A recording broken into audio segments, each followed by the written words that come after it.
Okay. I hope everyone's having a good day. So this is going to be the third in a series of events that we've had about AI and mathematics. The first was about AI and math research, and then about math pedagogy.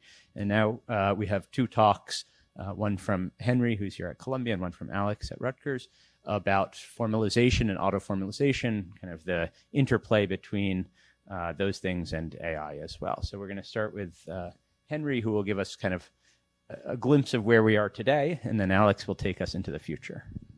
All right. Hi, everyone. Yeah, thanks so much for the invitation to speak here. So first, just a quick thing. Who am I and why am I here? So I'm a faculty member in computer science, and my research areas are usually in the theory of quantum computing and quantum cryptography. So I'm pretty far removed from AI and machine learning. I do math for day by day. I prove theorems about quantum computing and quantum crypto. But this semester, this spring, I'm running a seminar class called Machine-Assisted Mathematics. And part of the motivation for teaching this class was, I'd been noticing that there's been a lot of news and development about the combination of AI and math. And all these, exciting news sort of convinced me that I should start paying attention. And also, to be honest, part of this was also motivated by, worry and fear that, will I have a job in 5 years? So this class was kind of a way to try to figure out how I should even be thinking about these topics. So with that said, really, I'm very much a newcomer to this area of formalization and AI and math, but hopefully this newcomer perspective also might be useful. So today's talk, it's a large part of it's going to be an introduction to this lean programming language, this proof assistant. And really, it's not going to be any rigorous or in-depth coverage of it, but it's just to sort of give you a feel of what it looks like, what it feels like to play with this programming language. And then I'll survey some of the formalization and auto-formalization projects that people have been engaged in the last few months and few years. Just out of curiosity, how many of you have had some experience with lean? Okay, so some of you. But, okay, so here's a high-speed tour. So mathematics is one of the oldest, branches of human intellectual inquiry, and it's evolved quite a bit. Over 2,000 years ago, we had some of the first mathematical theorems written down. So here's, the famous Pythagorean theorem that we all learned at some point in, elementary and middle school. And there's a rather, self-evident pictorial proof of this. But in the millennia since, mathematics has evolved to some very deep and very intricate, field of study. For example, the celebrated Fermat's last theorem. It's a proof of a number theoretic statement that is very elementary to understand. But the proof itself, it gets very complicated and requires some of the most sophisticated mathematics that we have today. So in mathematics, for a claim to be accepted as true, it requires a proof. Okay? And what's a proof? Well, in practice, mathematical proofs are written with varying levels of formality. Sometimes you see a proof that's some calculation. Sometimes you have a proof by picture, like in the case of the Pythagorean theorem. But almost always the proofs that we're accustomed to reading and digesting and learning about, they're almost always written accompanied with natural language. So this is sort of a screenshot of a part of Andrew Wiles's proof of Fermat's last theorem. It's written in some language, in this case English. And it's sort of littered with arguments or reasoning such as it is easy to see that the natural local map of local O algebras, such and such, right? And this is sort of how a lot of proofs are written, and it's sort of how we understand them really depends on what the context that we know and so on. But one of the things that is really beautiful about the subject of mathematics is that in the back of our minds, we really understand that proofs are held to a very strict standard. In principle, ideally, every mathematical proposition and proof can be written in some unambiguous formal language. For example, first-order logic or set theory. And if you have a supposed proof of some proposition, this proof written in this unambiguous formal language can be mindlessly and efficiently checked, okay, according to a small set of universally agreed upon deduction rules, right? For example, the ZFC axioms and so forth. So, I say ideally and in principle because in practice we don't actually do this. Maybe we only do this in like a formal logic class. But this is really the standard that we all aspire to. At the end of the day, if for something to be accepted as true, you should be able to do something like this. And when you phrase it this way, it's kind of, it sounds like, this is what formalization languages are doing, right? So it's kind of natural to, to think that, well, with computers, we can actually turn this ideal into practice. So that's, with that sort of motivation, that leads me to talking about this programming language called Lean. And this is not the first such programming language that people have worked with. The field of formal methods and computer-checked proofs has been around for many decades. But Lean is, it's a relative newcomer, but perhaps one of the becoming one of the most popular. So this is a functional programming language that was developed by Leo de Moura, who was at Microsoft at the time, but now at Amazon. And originally, from what I understand, this was a programming language that was developed to verify the correctness of software. Okay? That's actually what a lot of these formal programming languages are used for, to verify the correctness of software, not necessarily mathematics. But today, it's sort of Lean is very popular because a lot of mathematicians are exploring the process of writing mathematical proofs in Lean and using computers to check them for correctness. And this language is, if you haven't seen anything like it before, it's pretty different from a lot of the programming languages that we might be accustomed to, like Python or C++ or BASIC. Number one, it's what's called a functional programming language. And sort of its logical foundations are based on something called dependent type theory. Okay. And I'm not going to have time to really go into sort of to spell out what, everything about dependent type theory, but I'll sort of give you a flavor for it. So this is a foundation for mathematics, where the fundamental objects in this theory are things called types and terms. And it's sort of an alternative foundation. In the mathematics community, we usually think of, the foundations that everyone agrees upon is we use set theory and first-order logic to talk about our proofs and statements. Dependent type theory is different.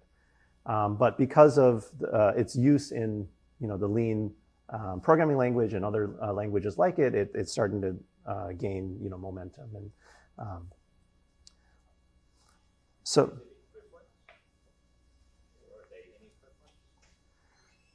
that's a good question. From what I understand, they're sort of just different languages. And I think people have written, they've explored this and they've shown that you can in some sense simulate ZFC within dependent type theory. And the converse, I'm actually not 100% sure. I don't know if Alex. I think they're functionally equivalent. Yeah, you can instantiate each other.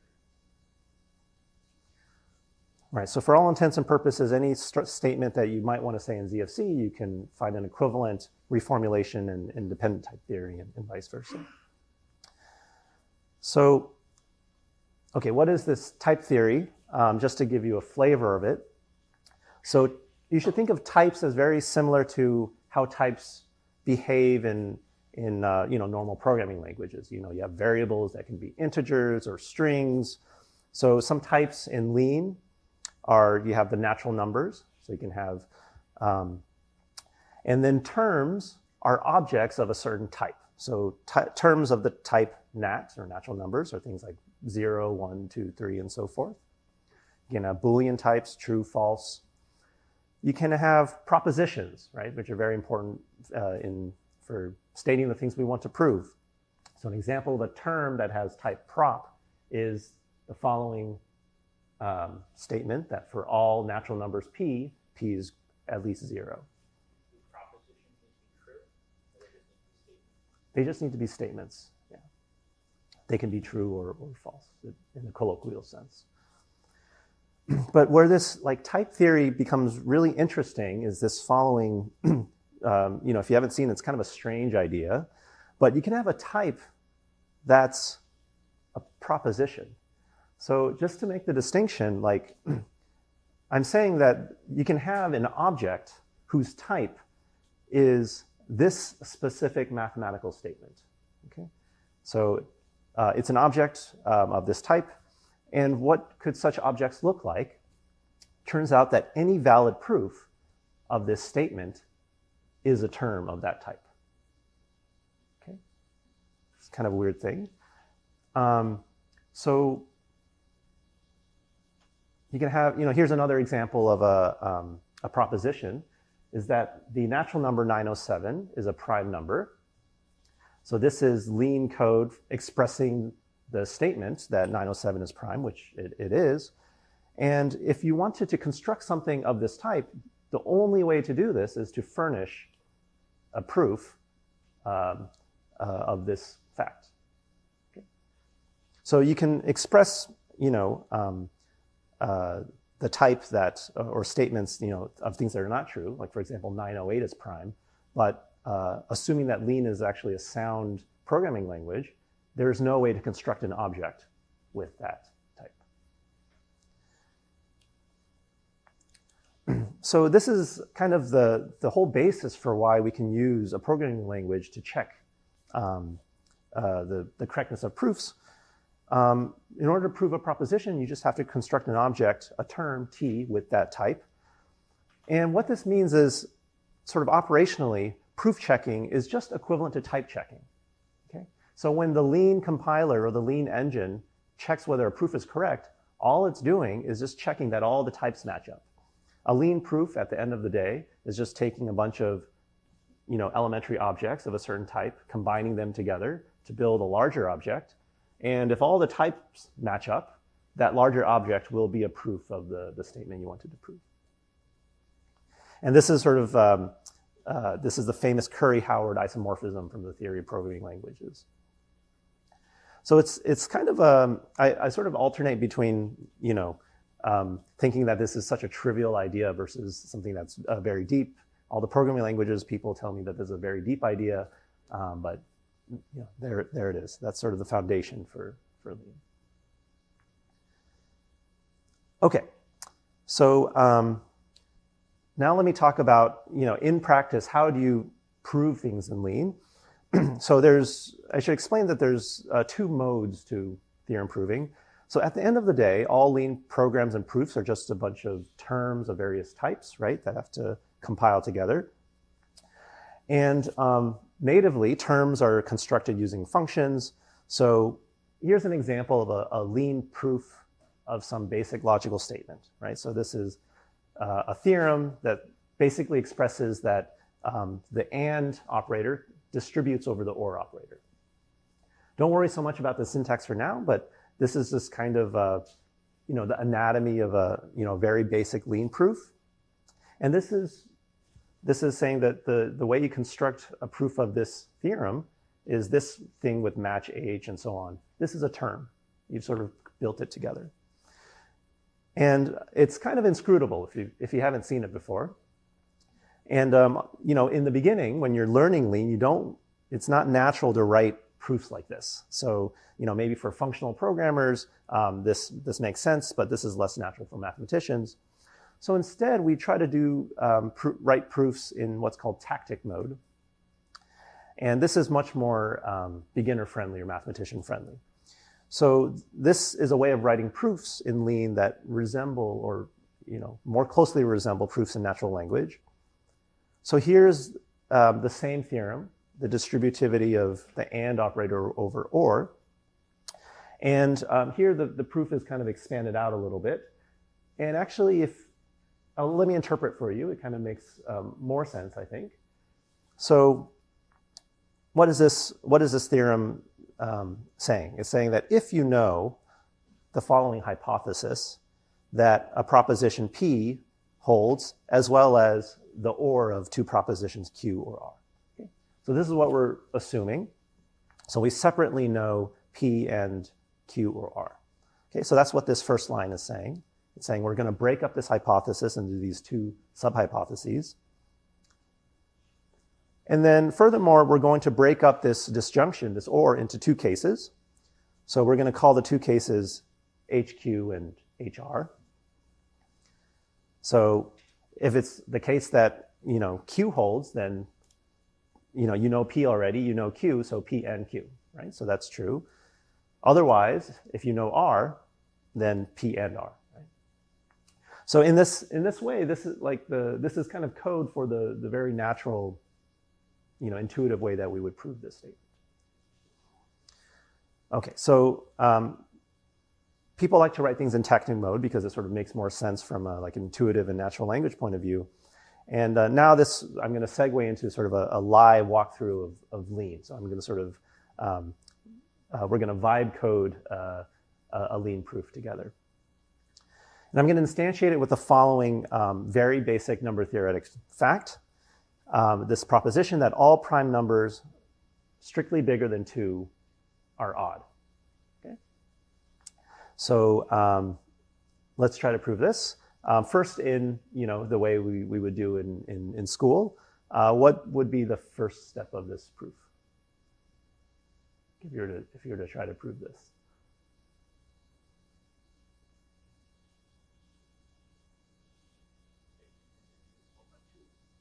What's that? So you want to prove by contradiction, right? Yeah. So, the first thing you might want to approach this with is you say, let's assume that it wasn't true. Okay. So, suppose for contradiction not, then there exists a prime greater than 2 such that 2 divides P. Well, let's open up the definition of a prime number.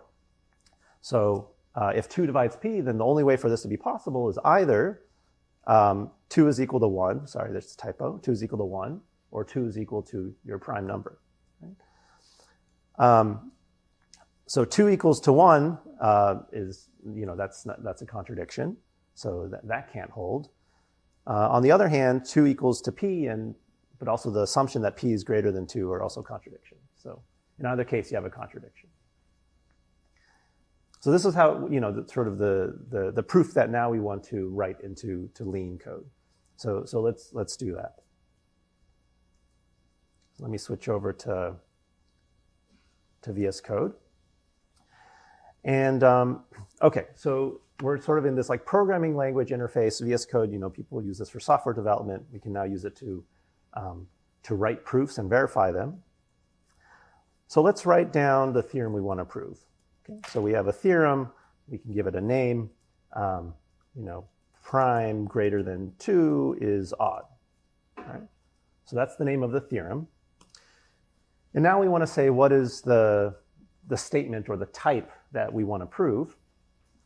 And here's the proposition. We can write it like this. We can say, well, for all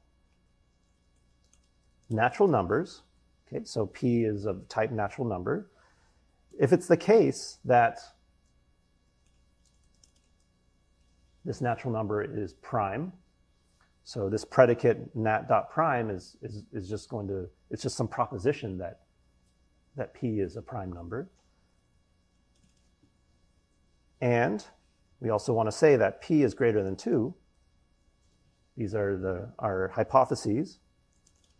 Then we want to deduce that it is not the case, for example, that 2 divides P, right? So maybe let me make this a little bigger so people can see. All right.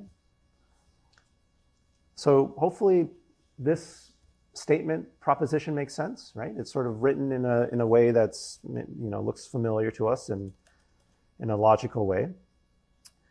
Okay, and that's the type, that's the statement we want to prove. And now we have to construct the proof. So this colon equals by says we're entering tactic mode. And we're going to write down a sequence of steps to try to build this proof. And let's try to implement the natural language proof that we saw. So let's prove this by contradiction. Okay. So how do we do that in Lean? It turns out that there's a tactic in Lean that allows us to do that. But actually, first, let me point out something that's really nice about the Lean programming language. It's called an interactive theorem prover because the interface that you use is actually highly interactive. So I've written down this stuff. I've entered, tactic mode to prove this theorem. And we see on the right-hand side that there's this panel that sort of tells us where we are in the proof and what we have to try to do. So we have a goal to try to prove this statement. And so this turnstile says that's the thing we want to prove. And you see here that we have the proposition. Okay. We want to prove this by contradiction, so I'm going to write this tactic called by contra, which is to prove something by contradiction. And I'm going to introduce this variable called h, which essentially just flips it says suppose, assume that the goal is not true. So you see that this panel on the right-hand side has been updated, and we have now this h, which is the negation of the goal. It is the hypothesis that it is not for all, natural numbers, this yada, yada, yada. So we're assuming this to be true, and now our goal has been updated to prove false, right? Because we're trying to prove something by contradiction. Okay, so we've proved this by contradiction,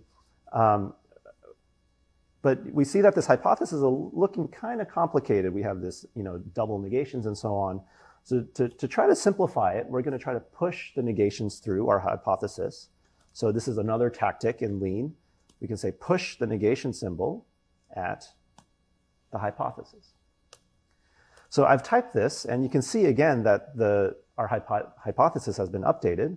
This h is now looking slightly nicer. It says that there exists some natural number that's prime and greater than 2, and also 2 divides p. Okay. So let's start breaking this hypothesis into constituents. And we can do this in a couple ways. So there's a tactic called R cases, which will take h and break it into, we'll say, well, we want to break it into the part where we get the prime p, we get a hypothesis that's, I'll call it h2, and then finally something that I'll call h_div for reasons that'll make sense shortly. Okay. I've typed this, and now you can see that there's more things in the panel. So we have an object that's p, that's of type natural numbers. Okay. That's this supposed prime that's divisible by 2 that we needed. We have this hypothesis h2 that tells us that it's prime and it's greater than 2. Where did you figure out what H2 meant? So h2 is sort of my name for, if you look at, so let me go back to the previous line. So you see that the hypothesis h kind of has 3 natural parts, and R cases will kind of do pattern matching. And it matches p with this exists p, h2 with this thing in parentheses. So it decided what H2 meant. Yeah. I think it uses some intelligent pattern matching there. And then finally, h_div is the hypothesis that 2 divides p. Does this make sense to everyone? All right, so now we've broken it down into these constituent parts, and we can play around with what these hypotheses give us. actually want to do one more sort of breaking up. So H2, notice that it's actually a conjunction of two things. I want to further break it up into the following. So I want to say that the first part is a hypothesis that P is prime, and that, the next thing is that P is greater than 2. Okay.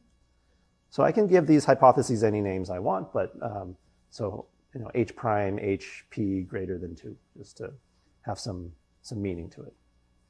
Okay. So we have all these things, and now we're ready to carry on with the rest of the proof. If you remember to our English proof, the next thing that we wanted to bring in was the definition of a prime number. Right? So how do we do that? Well, we can look up the documentation in Lean for how it understands what a prime number is. So let me go to, let me pull up this. Okay, so this is the documentation for Lean. There's a section on prime numbers. And if you scroll through, you see that there's many, many theorems about prime numbers. Okay?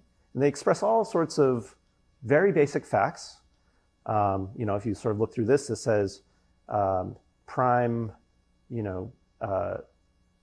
A times B is prime if and only if, A is prime and B is equal to 1, or B is prime and A is equal to 1, for example, right? So, that doesn't seem like quite the thing we needed. But, we'll scroll through and then I think let's say we encounter the following. I mean, there's many ways of proving this theorem, but let's say our eye catches, this one, okay? Theorem, nat.prime, DVD, or divide, if and only if equal. Okay? So that's some English naming for, it's a theorem that says if you have a hypothesis that some number P is prime, and another hypothesis that some other number A is different from 1, then A dividing P is the same as P equals to A. So are these theorems, or are these what's the definition that Lean takes for a prime number? Great, yeah. So these are theorems about prime numbers, but what is a prime number according to Lean? Yeah, great question. So let's, okay. So the definition of prime number is, where did it go? So we can look at, so here's, I guess it's not quite a definition in the syntactic sense, but essentially this is how it encodes the definition of prime number. This one? Equations. Perfect. Well,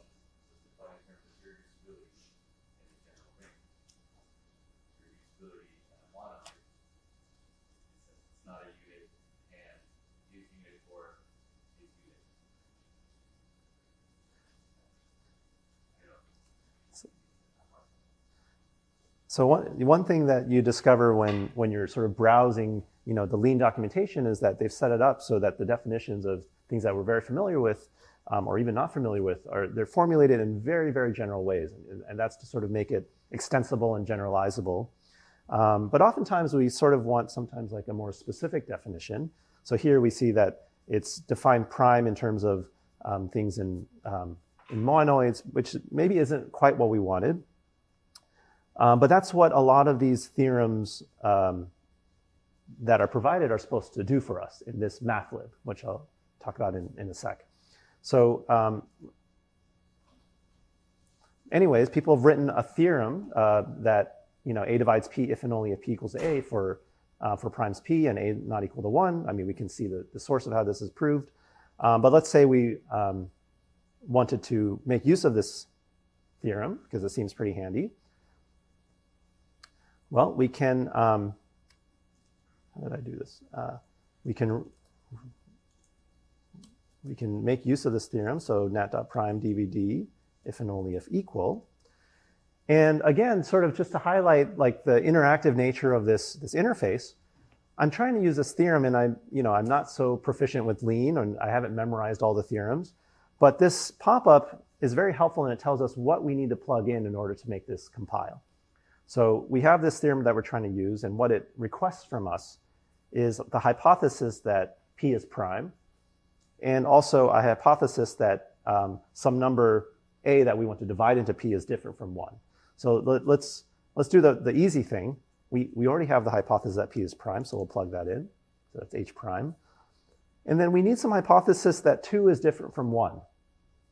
And this is obvious, but Lean doesn't know it immediately. So we need to introduce another hypothesis that this is the case. So I'll write 2 different from 1, and it's the statement that 2 is different from 1. Okay, now we have to prove this. I'll just say there's a very helpful tactic to prove obvious facts called grind. Okay? You just let Lean figure it out. But the nice thing is that the compiler doesn't complain. There's no red squigglies. Okay, so we now know that it is true that 2 is different from 1. You see that it's in our right-hand panel, 2 different from 1, which we now can happily plug in to this theorem. Okay. All right, so I've written this. There's still red squigglies. I guess we have to say what we're doing this equivalence with. We've applied this theorem at the hypothesis that 2 divided P. Okay, and now 2 divided, this hypothesis HDiv has now been updated to P is equal to 2. Okay. And now we're basically there. We have 2 hypotheses, P is equal to 2 and P is greater than 2. We should be done, so we just have to close it. And I think at this point we can just say contradiction. Okay, well there's a problem here. I mean, it's obvious that there's a contradiction, but you still have to tell the Lean compiler every single step of the way. It doesn't realize that P equals to 2 and P is greater than 2 is a contradiction. One way to get ourselves out of the situation is to say, well, just do a few more steps of reasoning, and you can just grind it out, for example. And at this point, there are no red squigglies. The Lean compiler is happy. It says, there are no more goals left. You've proved the thing that you wanted to prove. Had you not written any of this and just written grind at the beginning, you probably would have done that. That's a good question. Is a grind sort of the universal theorem prover? Fortunately for us, maybe, grind failed. So it's a little too complicated for a single invocation of grind. And I guess I think there's probably an art to knowing when to use. And yeah, there's a bunch of these simplification or automated reasoning tactics. There's like omega, grind, simp, and so on. And I suppose there's some hierarchy of which one's more powerful than the other. Okay, so that's an example of writing a proof in Lean. And you can see that, when you're first getting into it, it's kind of fun. But after a while, you say, okay, I don't want to do this over and over again. It's worse than going to the DMV just based on how strict the compiler is. But that's what, we've kind of deliberately held our hands behind our backs, because actually proving this is trivial. I mean, this is a trivial theorem. And there's many, many theorems in the mathlib, in Lean mathlib, that will sort of prove this in one line, right? This is, and that's sort of the purpose of building this thing called mathlib, which is a sort of like the standard mathematics library behind Lean. And the hope behind this mathlib is that you can use it to prove much more sophisticated and complicated theorems. Before I end this live Lean demo, there's one more thing that I kind of wanted to express, which is there's many, many ways of proving this theorem. But I also want to point out that there's also many ways of expressing it, which is kind of an interesting aspect, right? So people often focus on the theorem proving aspect, but in these formalization projects, figuring out just what you want to say and how you want to say it is equally, or maybe more so important. So let me write another theorem called V2 that I'll call prime greater than 2 odd V2. And I'll write it in a different way, which is it'll look like this. So I'll say we have some variable p that we're going to assume is a natural number, and we're already going to come in with some hypothesis that I'll give a name that that p is prime. Okay, so we'll call it h prime nat.prime p. Okay, and we'll also give another, sort of a name to this hypothesis that p is greater than 2. Okay, and so what I want to point out is that this is not part of the statement. This is just part of like the assumptions that get fed into this theorem. But the final statement that you want to prove is that, again,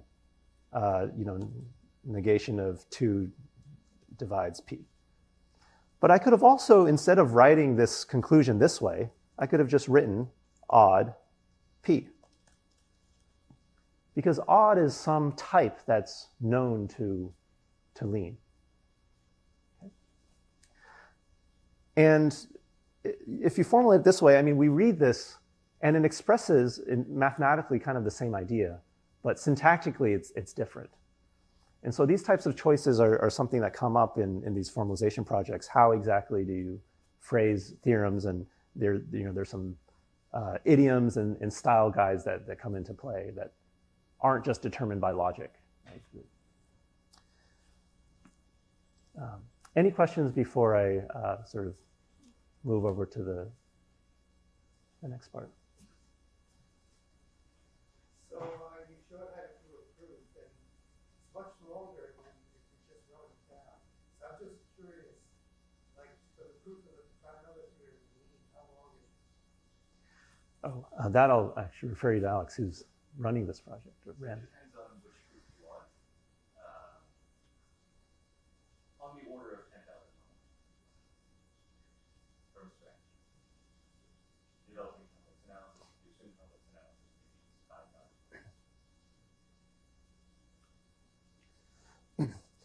I mean, one thing I want to say in terms of the length is that, one way of thinking about these programming languages is that maybe that it's very similar to how programming was done 50, 60, 70 years ago when we had to write things in machine code or assembly language.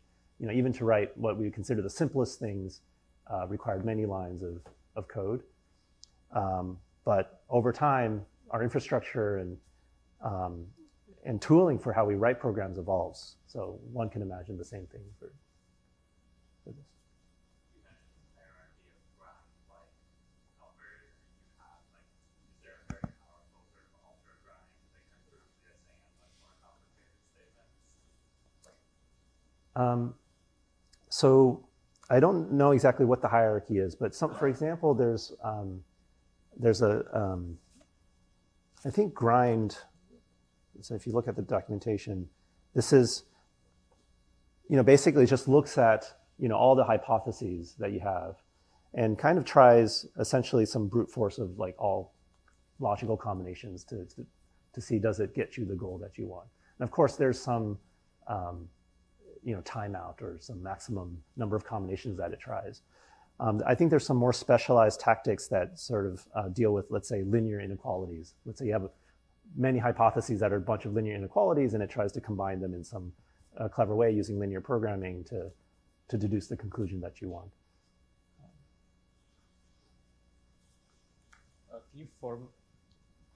Can you formalize all proofs in Lean, or is there a known boundary between what's possible to formalize in Lean versus not?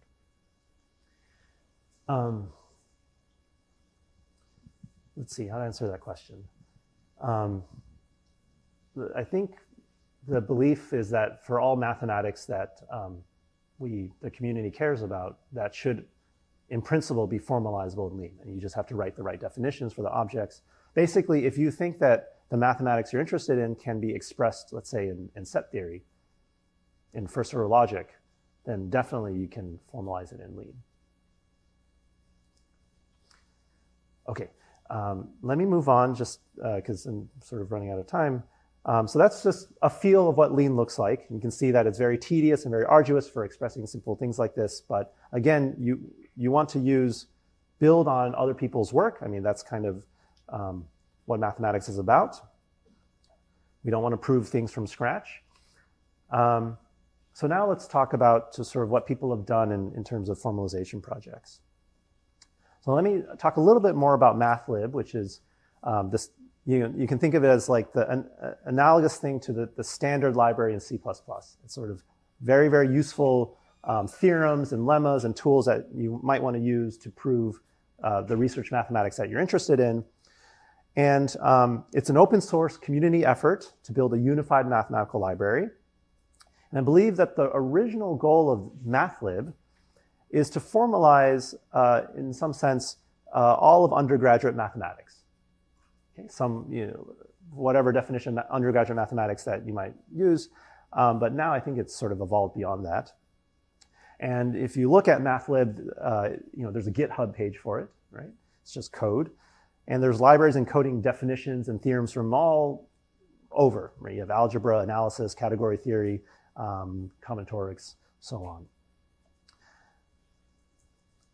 It's a very big project, okay? So it has over 100,000 definitions that people have contributed, over 200,000 theorems, and hundreds of contributors. Okay? It's a very, very active open source project. And this is some graph of the number of lines of code that have been contributed to MathLib over the years. There's this red and blue, they're just different versions of MathLib. So I think Lean recently got upgraded from Lean 3 to Lean 4, which Lean 4 is not backwards compatible, so people had to upgrade MathLib to be, so you can use it in Lean 4. And you can see that the number of lines of code, the number of contributions has grown significantly in the last few years. And it's kind of cool, like as someone coming from computer science, there's a lot of the positive aspects of the open source movement and embedded in here, where it feels like anyone can make a contribution to MathLib. And you're building this repository of mathematical knowledge that really codifies what we is before to this was just either in yellow textbooks or in our heads, right? But now it's sort of been written down in formal code. Let me pull up the GitHub repository for MathLib, right? So when you open it up, it looks like any other software project that you might encounter. But you can see that it's very active. So you go to pull requests. These are sort of all the contributions that people have submitted. So pull request is when someone wants to make a contribution, no matter how small or large, to MathLib, it gets submitted, and then there's the reviewers and the community that will review these contributions to see should they be merged into, contributed to MathLib, or should there be some, editing. And if you just open one of these, there's this really nice positive feel of seeing someone wants to contribute some piece of mathematical code, and the community comes in and they're actually very enthusiastic and helpful about these contributions. They'll suggest, well, maybe this is a nice first start, but maybe you should rewrite the statement of your theorem this way to be more in line with other things or to be more extensible.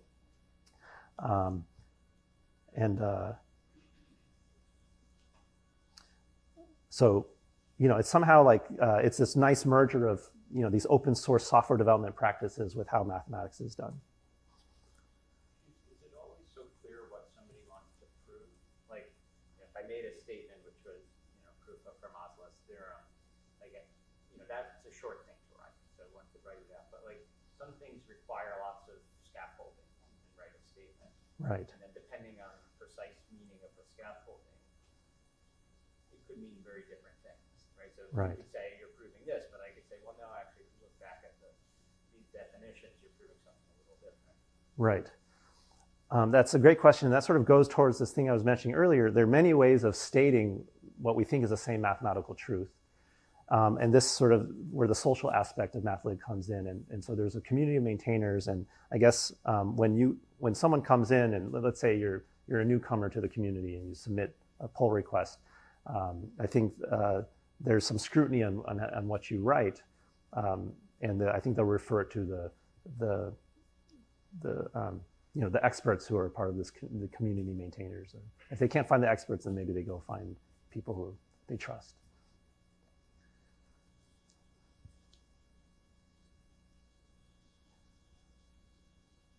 Okay. There's a lot of there have been a lot of formalization projects in other areas of science, not just pure mathematics per se. There's attempts to formalize undergraduate computer science in Lean. There's a PhysLib to formalize physics in Lean, and these are sort of I imagine that they're built on top of MathLib. There have been a bunch of what I call frontier formalization projects. Where mathematicians say, well, there's been a lot of work in formalizing undergraduate mathematics, but what will it take to formalize something that is something that research mathematicians are working on? And so there's been a bunch of projects that have been led by high-profile mathematicians such as Terry Tao or Peter Schulze and Alex. So, for example, there's been a project to formalize a proof of the prime number theorem, which I guess there's various versions of this theorem.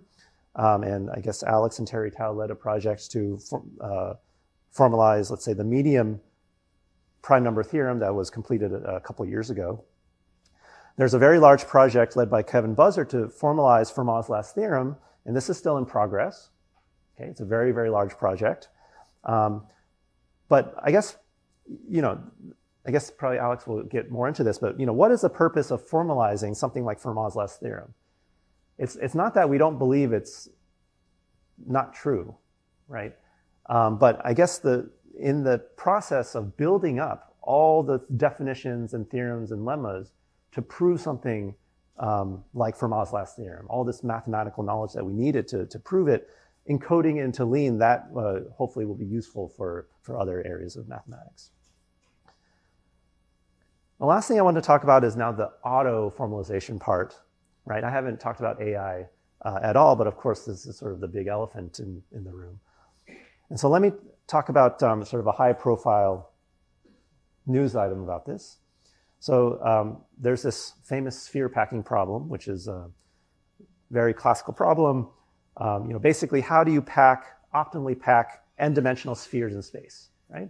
Like in 3 dimensions, you have a bucket full of oranges. What's the maximum number of oranges you can cram into a box of a certain size, right? This is a mathematical question. Surprisingly, understanding optimal packings of spheres is not so easy. For dimensions n equals 1 and 2, this has been easy, known for a long time. For 3 dimensions, the optimal sphere packing was actually solved only quite recently. So in 1998, Thomas Hales announced a proof of this. This proof, it used computer-assisted search. Okay, he enumerated over many, many different configurations and wrote a program to check, something about these configurations, which caused some controversy back then.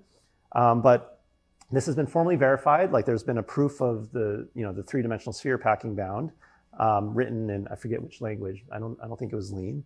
But it's formally verified.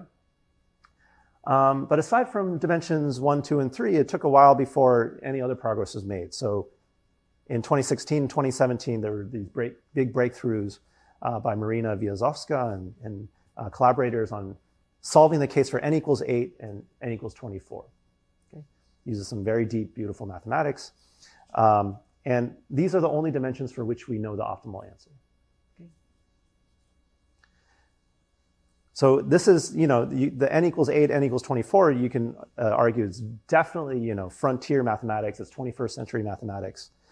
And there was a project to formalize it, okay? Again, not because we didn't believe that the answer was, that it wasn't true, but because, the process of building up the theory in Lean to formalize this would be inherently useful. So in 2024, an undergraduate, Siddharth Hariharan and Wiazowska started a project to formalize it, the dimension 8 proof. And they built, this detailed blueprint and extensive code base with definitions and foundational theorems. They didn't quite finish it. I mean, it's a pretty difficult proof and requires a lot of work. But then just last November, a startup named Math Inc., it's a math and AI startup, they had developed an auto-formalization tool. So it's an AI that's meant to turn natural language written statements into lean code, into lean proofs. And they trained this, their tool called Gauss on the sphere packing project. And in just 5 days, Gauss finished formalizing the dimension 8 proof. They started where Hariharan and Vyazovska, what they built, and they sort of just took it the rest of the way. Okay? And then in 2 weeks, it also finished the dimension 24 proof, and this was announced just a couple months ago. The amount of code that was produced by these tools is absolutely gargantuan. 500,000 lines of lean code, which was later compressed to 200,000, and it was essentially all autonomously produced. So, this was very exciting for this company. They said, look, we're here in the age of auto-formalization. We don't need to program in lean. We can just let the AI do it. I was curious how many lines did Hariharan and Vyazovska produce before the Gauss? I believe it was in the tens of thousands. And that took, there was a whole collaboration and it took a lot of work, but, Could it be the people were using the real proof, the natural language proof? In the auto-formalization, they also were using that as an input? It wasn't producing an independent proof. So they claimed that they just fed in the PDF of Vyazovska's paper and Vyazovska and collaborators into, and it just essentially translated, yeah. Of course, this is recent, but was anything learned from these 500,000 lines of code? Besides the fact that it's true? That I don't know. You can open up the GitHub, they posted it on GitHub. In their announcement, there's basically no details of how their tool works, but you can see all the lean code and it's just endless lines of, maybe you can make sense of, you can sort of see some mathematical reasoning there, but it's just a lot of lines of code.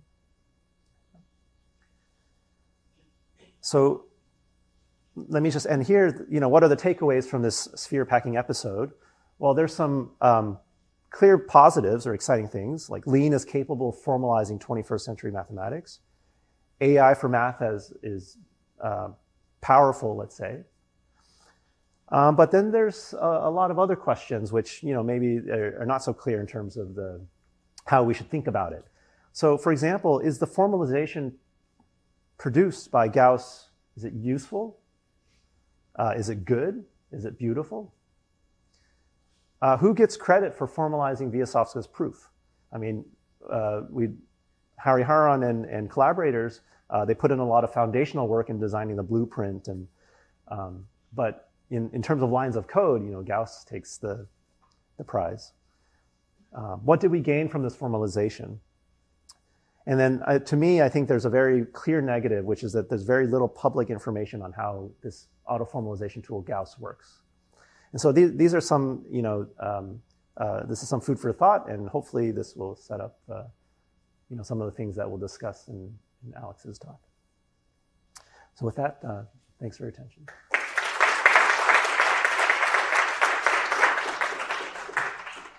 Yeah, thanks. First, a quick question. So there are two questions. First, or a question and a comment. First, is there any indication that Math Inc. obtained permission from the copyright holders to use the 24-dimensional proof as the basis for, or to use the text of the 24-dimensional proof as the basis for their formalization? That's the first question. Because this, there's a sense in the tech industry that all of these legal restrictions are somewhat antiquated, but they still are. There still are laws, and it's not just in the tech industry. The other point, very early on, you said that formalization is the standard that we all aspire to, and I would say that's empirically false.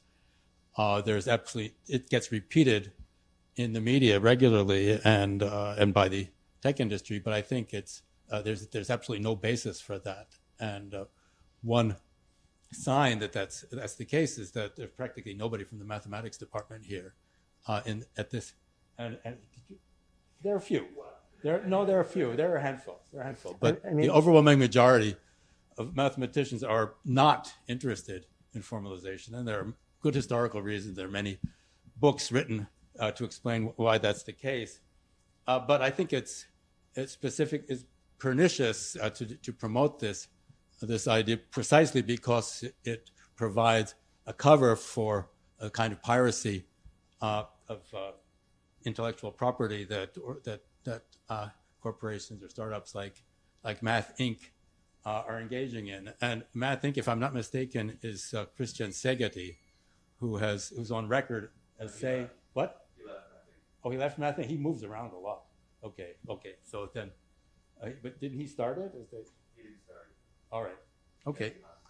He just passed through. So I won't go. He is on record anyway as saying that this year is the year. First he said 2029, but he's saying this year is the year that there will be superhuman mathematicians, superhuman artificial mathematicians.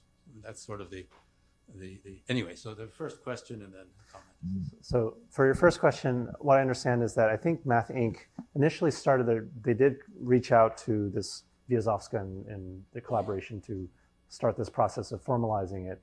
So I imagine in that initial discussion, they all intended for this eventual outcome, but maybe I think there's been some controversy in how exactly this, I think some accounts say that at some point they just went dark, and then 5 days later they said we had formalized, your project.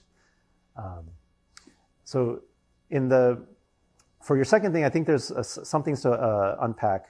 Maybe aspire is not quite the right word, the perfect word to use, but at least from my point of view, I think one of the nice thing about mathematics is, of course, there's many ways for us to experience mathematical truth and beauty, but one of the reasons that I think I love mathematics is at the end of the day, we believe that we can all agree on the same truth because we can all if we wanted to, of course, no one wants to do this in practice, we can write it in a language that everyone agrees upon.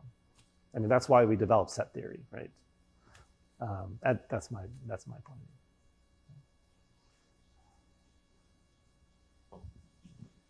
of view.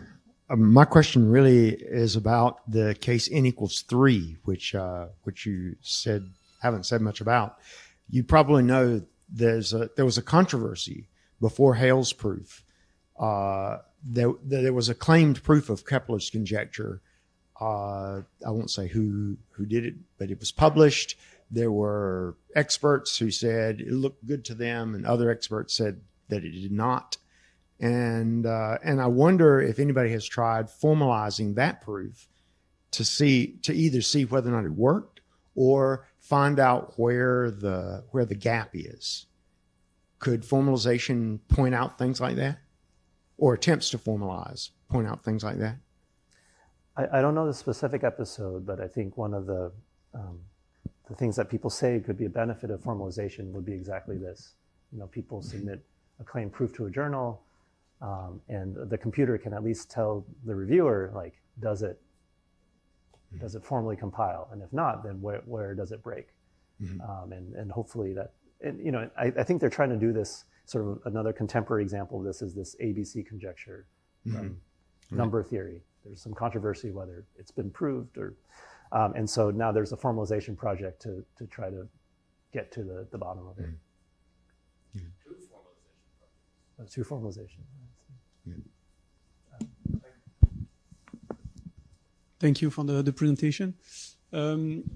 As Gauss or any autoformalization tools similar being used to two slightly related problem, one would be the sphere packing problem in other dimensions. Can you say something about it? And the second maybe related question is that once you have these hundreds of thousands of lines of code, can it actually go back to a PDF in English, like loosely, not formal language, but something that's easier to understand, maybe with different level of English, different level of formalization, which would be useful, maybe?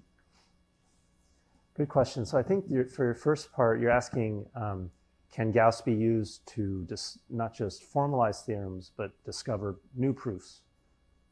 Actually, to my knowledge, I think it's mainly meant as a formalization tool. Maybe, please correct me if I'm wrong. And then the second part of your question is, what about the reverse process of going back from lean code to natural language? I don't know if Gauss does this, but definitely I've seen a lot of projects, independent projects on this particular aspect. And I think that will be also very useful because no one wants to read lean code. Okay, so I think we should thank Henry again and then transition.